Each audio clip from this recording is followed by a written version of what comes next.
Hello students, good morning. Today we will discuss unit 2nd. Topic's name is ring homomorphism, ideals and quotient rings. Under this topic, one important theorem is given. This theorem is like this. The statement of this theorem is, let R be a Euclidean ring. Let R be a Euclidean ring, the necessary and sufficient condition that the non-zero element A in R, this is the element A,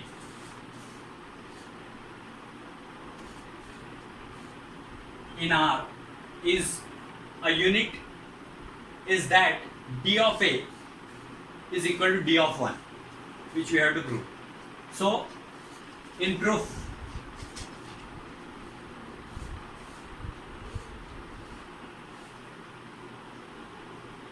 the condition is necessary. The condition is, because we have to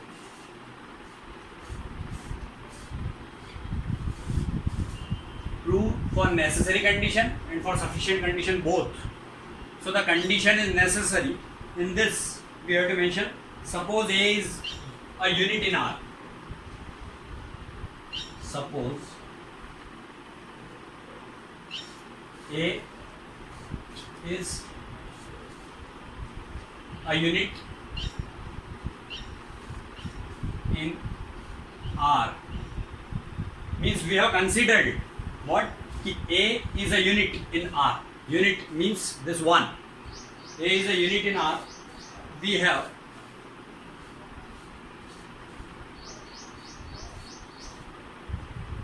D1A is greater than or equal to D1.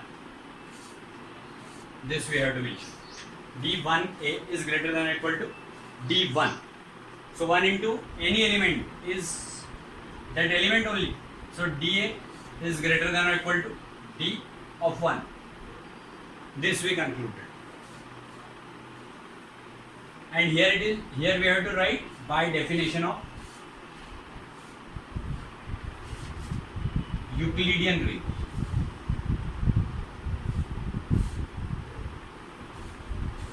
By definition of Euclidean ring. This is condition for Euclidean ring. So we have to write here by definition of Euclidean ring.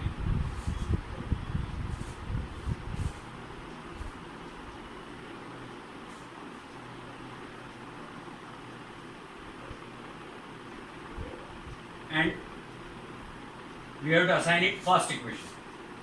D of A is greater than or equal to D of 1, because 1 into A is A only. So D of A is greater than or equal to D of 1. It is first equation. Now again, A is a unit in R.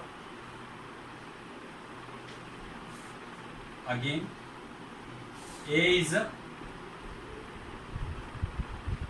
unit in R. We have to mention it again because it is given there. A is unit. So A is a unit in R, and so A into A inverse is equal to 1. So A into A inverse is equal to 1. If inverse of any element is multiplied by that element, then the result will be 1 only, because 1 is the multiplicative inverse. 1 is the result of multiplication of a element, and its inverse will be equal to 1. It is the condition for inverse. So A inverse is equal to 1. Thus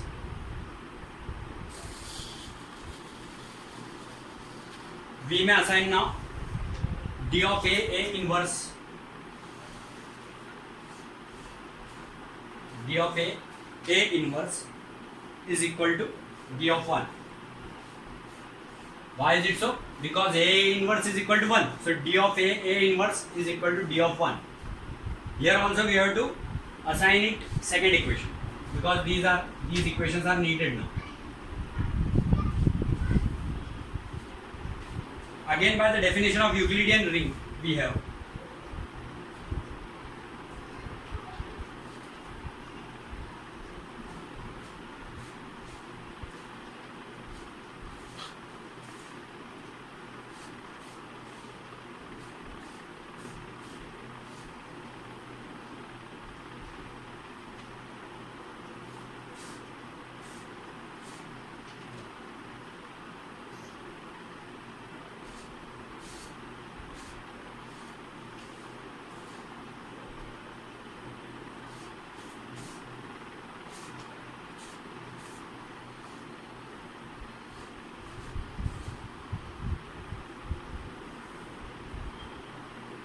D of A inverse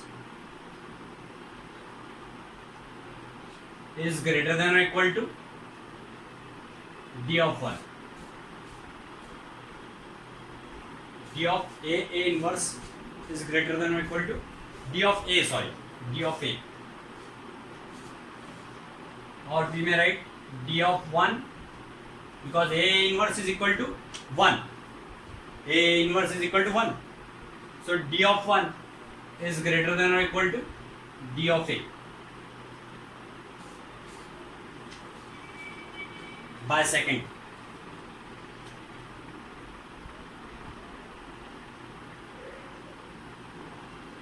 And this is equation 3. So you just see that D of A is greater than or equal to D of 1 and D of 1 is greater than or equal to D of A. Then if this one is greater than or equal to this, and again D of 1 is again greater than or equal to D of A, then we can conclude that D of A is equal to D of 1. Therefore, from first and third we have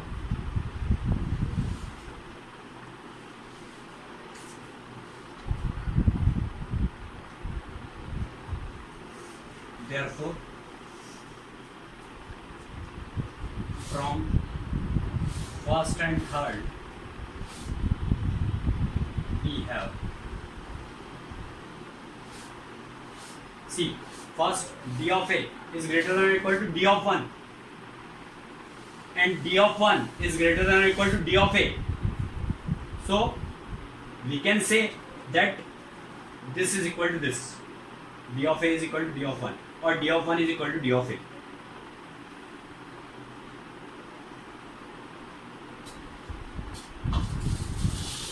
This only we have to mention for necessary condition. Now, second, sufficient condition. The condition is sufficient. Now we have to mention the condition is sufficient. First part is over.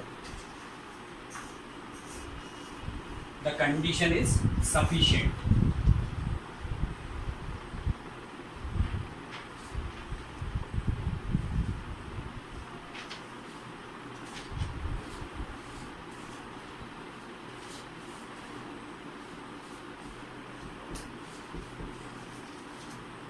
So in this, suppose D of A is equal to D of 1.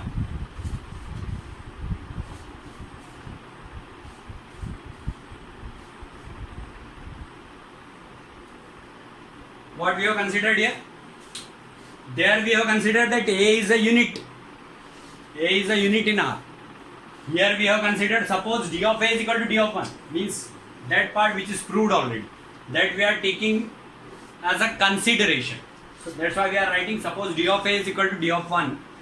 This is the way of proving the sufficient condition. So the condition is sufficient. In the condition is sufficient, we have to write, suppose D of A is equal to D of 1. Then we shall prove that A is a unit in R. Then we shall prove that A is a unit in R. Means in opposite way we have to take for sufficient condition. Suppose if possible,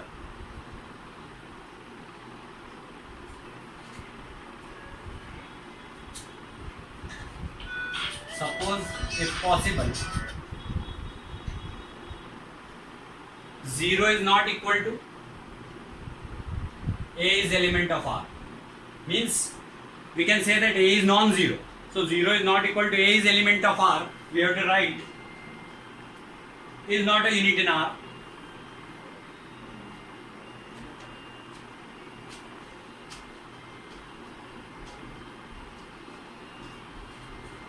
Is not a unit in R.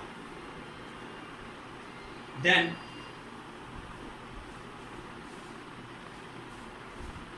D of 1 into A is greater than or equal to, again we have to consider it like that, greater than, D of 1 into A is greater than d of a, sorry, d of 1.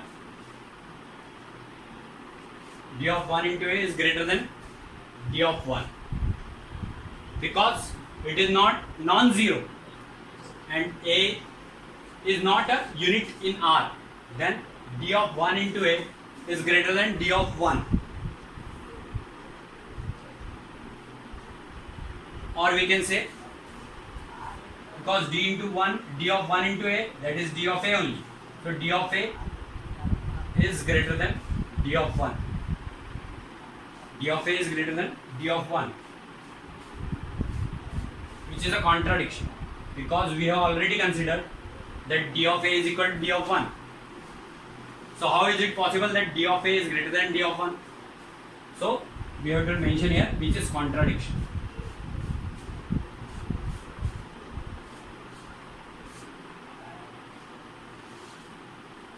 Means the considered part is contradicted here.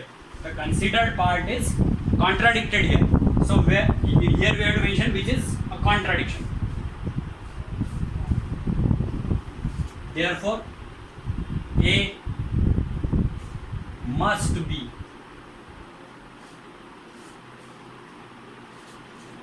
a unit in R. So we can say this a must be a unit in R because this one is contradiction, na? Then a must be a unit in R because d of a is not greater than d of 1. It can't be greater than d of 1, which is contradiction. So a must be a unit in R. In this way, we can prove such type of Euclidean ring theorem. It is over.